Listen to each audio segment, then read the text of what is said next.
Hi all. If you are a returning viewer, welcome back. If you are new, welcome. My name is Amira, and today, guys, I am ranking all of my Melt Cosmetics palettes.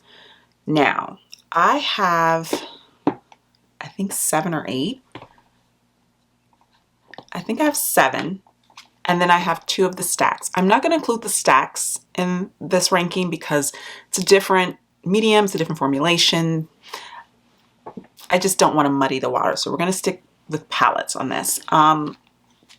So I sat down to do this ranking, and I tend to do my rankings very quickly. I try not to sit and like think about it too hard. I really like to go with what my gut instinct is. And I have to say, as I was making this list, I actually surprised myself a bit. I was surprised at what ranked lower and what ranked higher. It's quite interesting. So let's start off with number 7, and number 7 on my list is Vida from the I think it's Amor Eternal collection. So this is the the first half, or the right side of that set. So this is the right side of that set, and this is ranking number 7. And let me just preface all of this by saying none of the palettes in my collection are palettes that I dislike. I'm saying that right now. I am not one of those people who has a lot of issues with the Melt formula. I just don't. I never have. I enjoy their formula, their palette formula.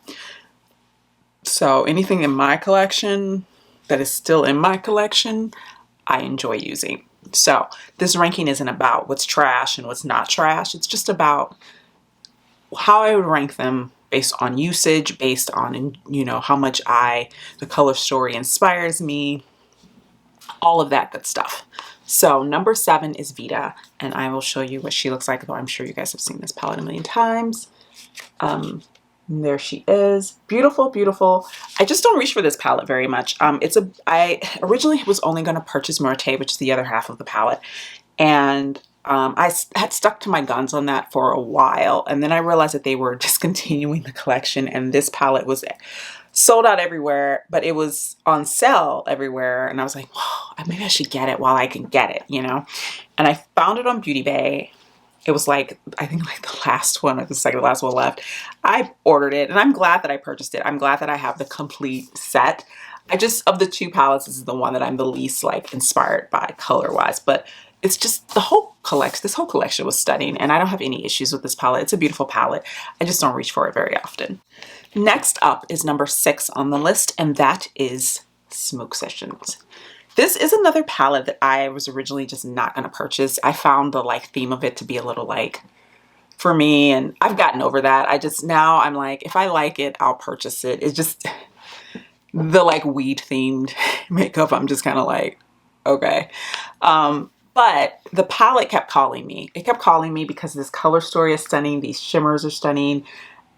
There's only 2 mattes in this, but I don't even mind that. This matte is both of these are just beautiful. It's a beautiful palette. It's one that when I reach for it, I tend to reach for 1 or 2 shades. Because of the fact that it only has 2 mattes, I tend to reach for the shimmers more. Or I'll do a look with just this browny greeny tone in one of these. So I'll like use that and then go in with that, one of those 3. It's a beautiful palette. Beautiful palette. It's just, again, not one that I use a ton. Next up is number 5, and it's the newest Gemini palette in my collection. It is Gemini 2. Now, rankings are, for me, I feel like rankings are very fluid. I may feel completely different about this list, 6 months from now, a year from now. But right now, this is sort of where everything has landed. And for me, Gemini 2 is ranking at number 5 for a couple of reasons. One is I don't really do rosy tones all that much. And if you've seen my video talking about reviewing this palette, well, I have a review for this palette that's on my channel. But I also did a video recently talking about all the rosy and mauve tone palettes in my collection. And I talked about the fact that I think I have an allergic reaction to pinky and rosy tone shadows. And that was after purchasing this one. So even though I love this, and I probably would use this more, the fact that I feel like I would have to be very careful using this, is why it's ranking a little bit lower. But it's beautiful. It's beautiful. And I love the packaging. I love it. Oh, so pretty. Next up is number 4, and that is the Mary Jane palette. So many people dislike this palette, but again, I had no issues with it. You know what my biggest issue with this palette is? It's the freaking packaging, man.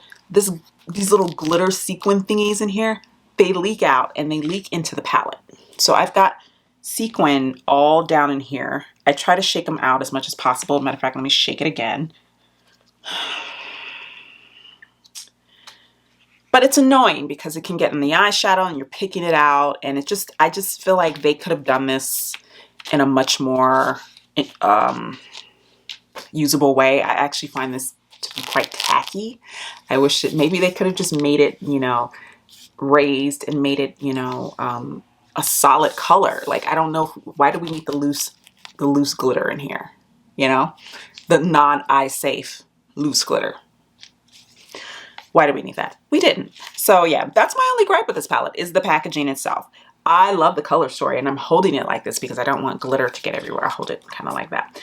But the color story is, you see the little bits of glitter down there? Those are all from the, so annoying. But I love a cool tone moment. I love a cool tone moment.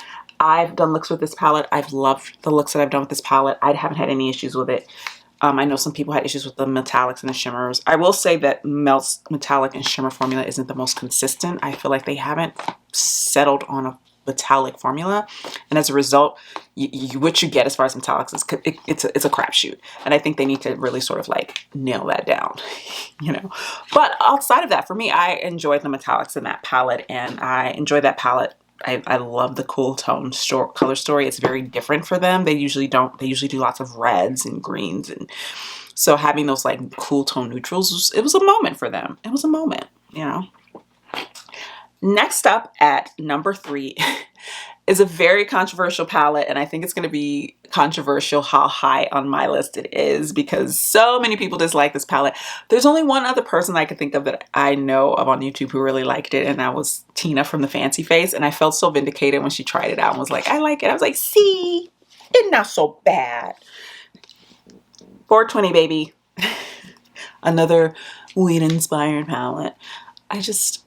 I didn't have any issues with this palette, guys. Like, and I haven't used it in a while. Maybe I need to go revisit it and I'll be like, never mind, guys, it's trash. But the few times that I've used this, I've never had any issues with it. And I love the color story. Look at that. Oh, it's so pretty. This only has one metallic in it. I will say the metallic in this is not the best. But again, their metallic formula is just kind of like, again, they need to figure that out. I do firmly believe they need to figure that out. But their mattes, I've never had an issue with, and I love the colors, this color story, and I think it's a beautiful palette, and it ranks at number 3, and I don't care what anyone says.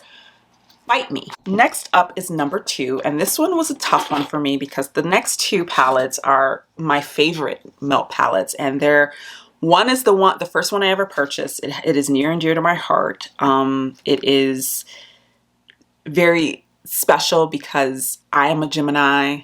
The packaging, I was like, oh, this packaging is stunning. I love it. It's beautiful. It's perfect. Oh my God.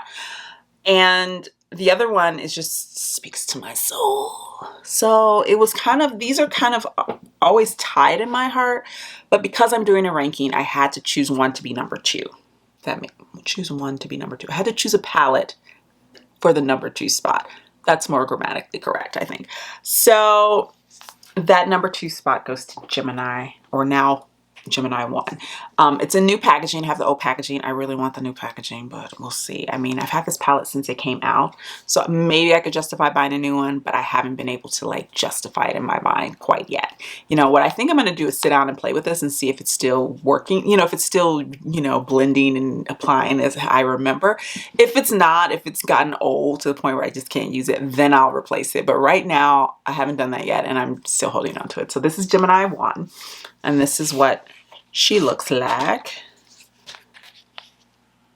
And this is just, this was my first experience with Melt, and I was so happy with this palette. And the color story is so me. The greens, the grungy greens. I love a good grungy green eyeshadow. This palette just has such great memories for me, and I'm not a super nostalgic person, but when I say memories, I just mean I'm a Gemini. I bought it for my birthday. I remember buying it and it was like, it was the second restock, and I was so concerned that I wasn't going to be able to get it, and I managed to get it. And I was just like, this is amazing. And I have the packaging, and it was just everything. The aesthetic was me. The color story was me. As a Gemini, I was like, oh my God.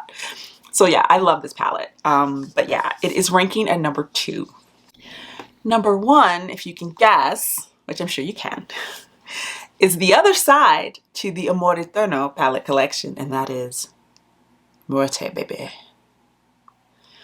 I love this palette with my whole heart. I just think this color story, yo. She's so pretty. I love this palette. Every time I use this palette, I get so many compliments. And this is the palette. This is so many people's white whale. This is so many people's the one that got away. And I feel very fortunate that I bought it when I did. I knew, I was like, if I don't get anything, I'm getting that Muerte palette. And I'm so glad I have it. And I'm so glad I have it in my collection. And it is one of, you know, my favorite palettes in my collection, my entire collection. So yeah, this is number 1. Love it. All right, guys, so that is my ranking of my Melt palettes. Do you own any of these palettes? Do you own all of these palettes? What's your favorite one? Let me know in the comments down below. If you liked this video, please be sure to hit the like button. And if you're not subscribed, please be sure to subscribe. And I will see you guys in the next one. Bye now.